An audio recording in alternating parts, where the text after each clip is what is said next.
படி அன்டாலியோ ink இன்டாக்லியோ my. இதுதான் மகாத்மா காந்தியின் படம். அசோக ஸ்தூபி சின்னம், உறுதிமொழி கேரண்டி கிளாஸ் மற்றும் ரிசர்வ் வங்கி ஆளுநரின் கையெழுத்து இதெல்லாம் உயர்த்தப்பட்ட அச்சுல ரேஸ் பிரிண்டிங் இருக்கிறதுக்கு பயன்படுத்தப்படும் மை. இந்த உயர்த்தப்பட்ட பகுதியை தொட்டு உணர முடியும். இது பார்வையற்றவர்களுக்கு ரொம்பவே முக்கியமான அம்சம். ஃப்ளோரசன்ட் இங்க் ஒளிரும் மை. நோட்டுகள்ல உள்ள நம்பர் பேனல்கள் சீரியல் நம்பர் பேனல்ஸ் ஒளிரும் மையால் அச்சிடப்பட்டிருக்கும்.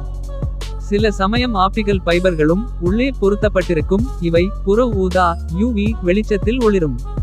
மைக்ரோலெட்டரிங் அதாவது மைக்ரோ லெட்டரிங் என்பது நோட்டுகளோட சில பகுதிகளை, குறிப்பாக செங்குத்து பட்டைக்கு வெர்டிகல் பேண்ட் அருகிலோ அல்லது மகாத்மா காந்தியின் படத்திற்கு அருகிலோ உன்னிப்பாக பார்த்தால் RBI மற்றும் நோட்டின் மதிப்பு போன்ற மிகச் சிறிய எழுத்துக்களை பார்க்கலாம்.